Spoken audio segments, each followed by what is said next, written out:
President, as I say, has been hinting at a massive economic growth number, a massive GDP number. Today, it was released. Third quarter GDP, 33.1%. This is, in fact, the V-shaped recovery that she was in Tucson. Okay, that's where Kamala, Tucson, Arizona. It doesn't matter where she was. Nobody showed up to see her. She, V-shaped recovery, 33.1%. This is the best economic recovery in history. And, folks, it only happened because of the things Trump put in place. This is not automatic. It is not something that was going to happen anyway. When the economy is solid, we can survive a massive unknown hit like this thing by the coronavirus. What you're seeing here is the results of what happens with a closed economy in the second quarter and then an open economy the third quarter. What it means is that we could use even more stimulus.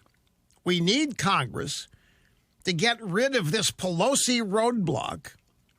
You need to get, folks, the evidence is so clear. The Democrats are the roadblock. The Democrats are, this would not be possible if the Democrats were in the White House. If Biden or whoever was in the White House and everything else that had happened would not be possible. We wouldn't have had 33% GDP report today. We'd be locked down. We would be shut down. In fact, there's really a scary, scary story today. I just saw this before the program started. And I wonder if I put it in the stack. I don't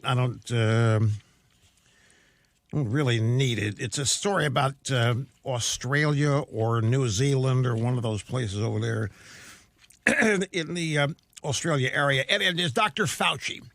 And somebody is asking Dr. Fauci, well, look what happened either in New Zealand or Australia.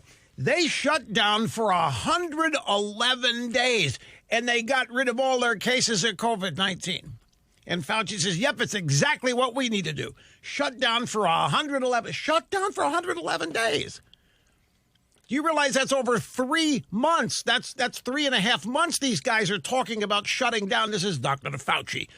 And I guarantee you, if Biden's elected president, Fauci's going to be running COVID-19 policy. 111 days. If these people get the power to do that, you can kiss your economic recovery goodbye and everything associated with it. I will find the story because it's I put it here in the stack. It's scary what these people are planning to do, and this is just independent of COVID-19. If they implement their other economic policies, such as the Green New Deal, in conjunction with whatever drastic plans they have for COVID-19. Oh, I shudder. I just shudder to think what these people are going to do to this country. Art Laffer told Just the News, the website here, that this is the best ever recovery. But, bottom line, the reason that's the best is because the first and second quarter were the two worst.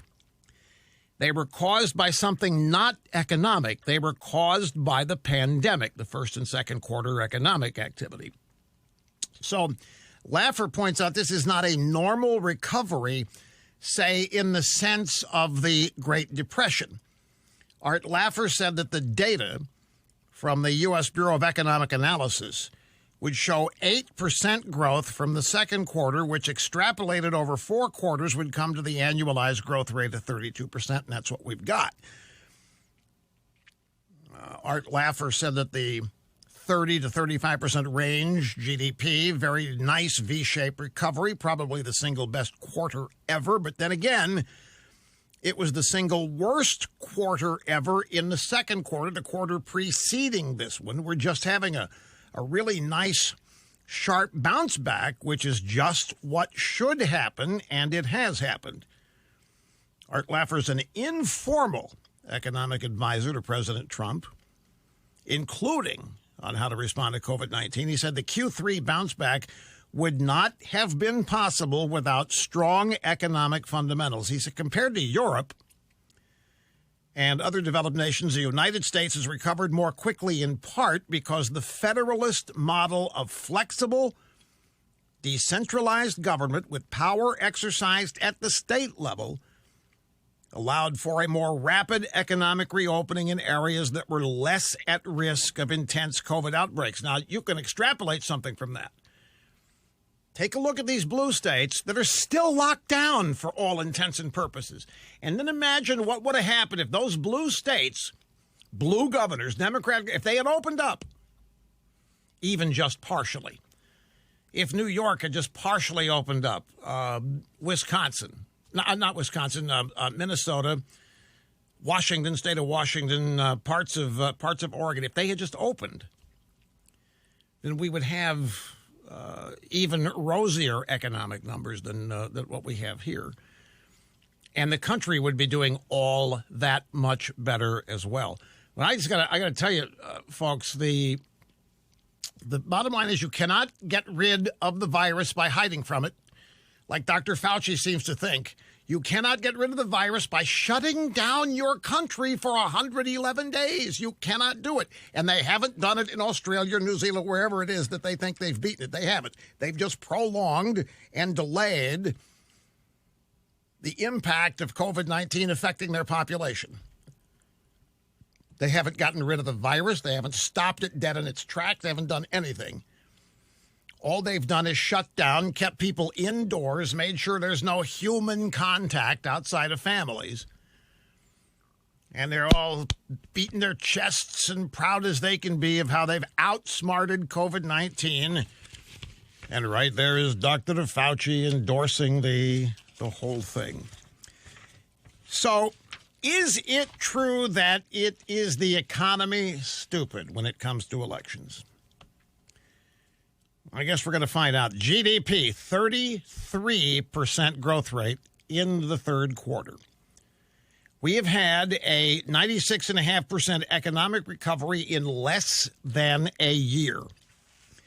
We have over 17 million jobs created in 3.8 years. Pardon the sniffles. It's part of what plagues me. The 17 million jobs, 3.8 years. This includes the jobs created pre-pandemic in the Trump economy. Then we come along and the pandemic hits. We shut down. We lose millions of jobs. Now we are recreating those jobs. So if you add the jobs that were created pre-pandemic, the jobs created in the recovery for the pandemic, we're talking over 17 million. In 8 years, the Obama administration created 12 million jobs. Trump in 3.8 years, not 8, but 3.8 years, 17 million jobs. Biden has pledged to end 11 million jobs with his economic plan, with his Green New Deal. By definition, the Biden economic plan is going to force people out of work by shutting various major, powerful industries.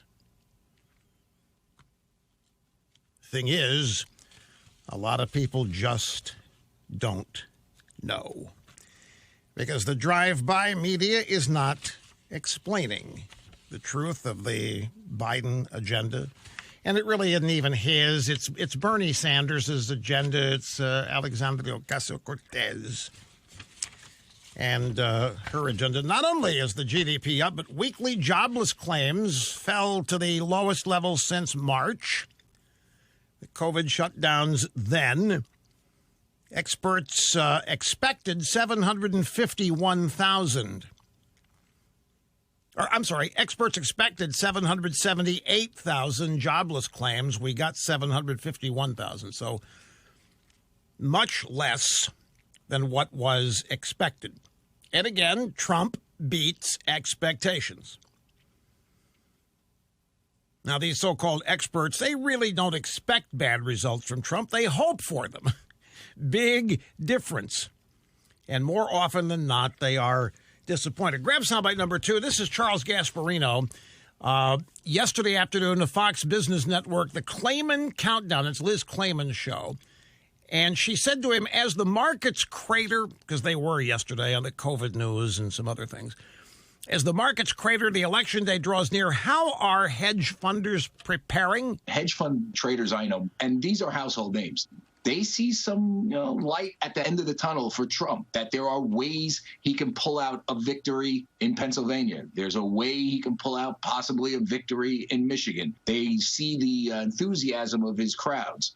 They are looking at specific polling of specific districts and areas that trended to Trump the last time. Are they trending this time? And they see some pickup there in those battleground states. It's Michigan, it's Pennsylvania, it's Wisconsin. They are looking at polling data that really starts to show that there is light at the end of the tunnel. For a Trump victory is what that means. So Gasparino here is saying that the market has not baked in a win for Biden. The market is not proceeding on the assumption that Biden is going to win. And Gasparino says that traders, hedge fund traders and others, are starting to see light at the end of the tunnel for Trump, and that it is tightening in the battleground states. Now, these are people who put their money behind their decisions. Now, these are not...